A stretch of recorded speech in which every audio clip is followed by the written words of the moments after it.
Près de Lissoman. Près de Lissoman. La station des bons blancs. La station des bons blancs. Sensation Alpes. Sensation Alpes. La radio de Près de Lissoman. Bonjour à tous et bienvenue sur Sensation. Comment ne pas venir en Haute-Savoie sans goûter au chocolat local? Le fromage n'est pas la seule spécialité ici et Sébastien Colombel est artisan chocolatier à Mieuxy. Bonjour Sébastien. Bonjour, enchanté. Alors avant de commencer, depuis combien de temps exercez-vous ce métier d'artisan chocolatier? Alors, moi, même si je suis jeune, ça va faire 30 ans. Enfin, ça va faire 30 ans en 2022. Donc, voilà, c'est un cap quand même, 30 ans. Donc, 30 ans dans le chocolat. Et à mon compte sur Mieuxy depuis octobre 2019. Donc, tout récent dans la région. Mais voilà, donc de mon passé de chocolatier. Donc, à l'époque, il faut savoir que le diplôme de chocolatier était accessible que dans une seule école en France. C'était dans Paris 17e, c'est l'EPMT, École de Paris des métiers de la table, où j'ai fait de la pâtisserie et une mention complémentaire en chocolat. Et comment ça a commencé tout ça? Ça a commencé parce que moi j'étais un fou de...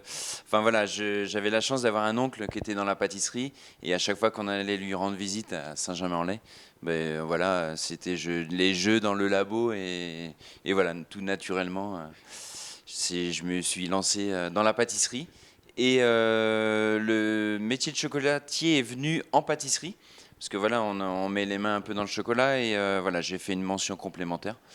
Et du coup, j'ai pu quitter le métier de chocolatier depuis 92. Et finalement, c'est quoi être artisan chocolatier? Alors, artisan chocolatier, déjà, c'est travailler des matières d'exception comparé à voilà, ce qu'on trouve dans les grandes surfaces. C'est vraiment bien spécifique. C'est voilà, travailler de la vanille de Bourbon de Tahiti. C'est travailler... Moi, je ne travaille pas avec la fève de cacao. C'est un autre métier. C'est couverturier. Et par contre, je m'approvisionne chez des très bons couverturiers, pour pas citer de marque, enfin je ne sais pas si on peut, Valrhona atteint l'Hermitage, qui est le summum luxe chez les chocolatiers, et Cacao Barry aussi, voilà, c'est les deux enseignes qui fournissent les meilleures chocolateries. Dans votre métier, vous créez beaucoup. Qu'est-ce que vous aimez justement dans le fait de créer? Alors, créer, c'est pas que des goûts, curieusement, c'est aussi des textures. Parce que moi, j'aime bien voilà, amener du croquant, par exemple, dans ma spécialité. Les perles du Gif, on pourra peut-être y revenir plus tard.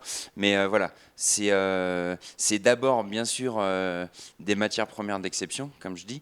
Et c'est du goût, mais aussi les textures. C'est très important d'avoir texture fondant, croquant, enfin voilà, un peu toute la panoplie sous la dent. Alors, on peut retrouver vos produits sur les marchés de Mieuxy ou encore Morillon. Les habitants et les visiteurs peuvent passer commande depuis votre page Facebook. Est-ce que vous aviez déjà mis ça en place avant la crise sanitaire? Alors moi j'ai commencé en 2019, alors octobre 2019, donc quelques mois avant le fameux Covid. Et du coup en fait ça m'a donné un petit coup de plus parce que voilà, je me suis développé en local. Grâce au Covid, j'ai envie de dire. Mais voilà, ça a boosté les ventes en local et tout le monde est venu à la maison pour chercher du chocolat alors qu'ils ne pouvaient pas se déplacer forcément. J'y ai tiré mon avantage. Et quels sont vos produits phares dans votre chocolaterie ou un produit que vous affectionnez vous particulièrement? Alors les produits phares, c'est mes tablettes que j'affectionne parce que voilà, les gens viennent pour les tablettes et les perles du gifre. C'est une petite boule, donc c'est un corps creux où j'ai inclus du praliné maison que je fais moi-même, amandes noisettes, et avec des inclusions de noisettes ou de cacahuètes grillées. Voilà. Alors, vous avez aussi un projet de déménager votre labo, Oui.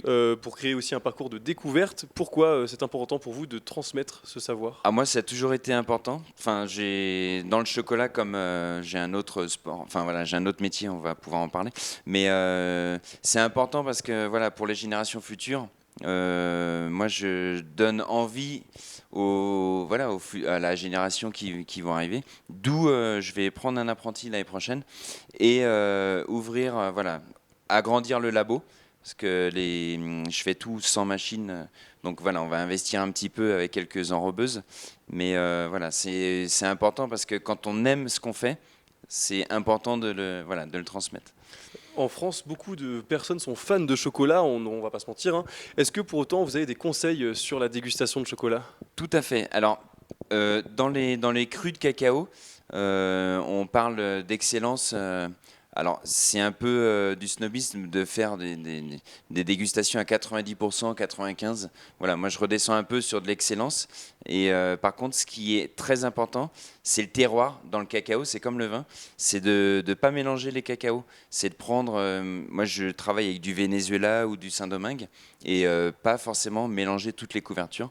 Et pour la dégustation, entre différents crus de chocolat, l'idéal, c'est un verre d'eau.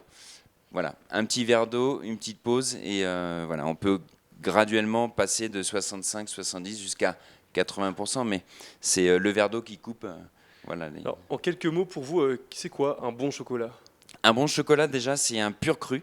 Pour moi, le bon chocolat, il faut, comme on a dit, il ne faut pas que ça soit mélangé. Juste, moi, je fais des tablettes pur cru, donc je pars un pays, une parcelle. Et c'est vraiment c'est privilégié, quoi. Il n'y a pas de mélange de cacao, c'est juste la parcelle. C'est un peu comme un très bon vin, où on ne va pas mélanger plein de cépages de régions différentes. Il faut rester voilà, pure origine. Merci beaucoup Sébastien d'avoir été avec nous. Je rappelle donc que vous êtes artisan chocolatier à Mieuxy. Et quant à vous, vous pouvez comme d'habitude retrouver cette émission en podcast audio et vidéo sur notre site, notre application et notre chaîne YouTube. Sensation Alpes. Sensation Alpes. La radio de Prades de Lissomment.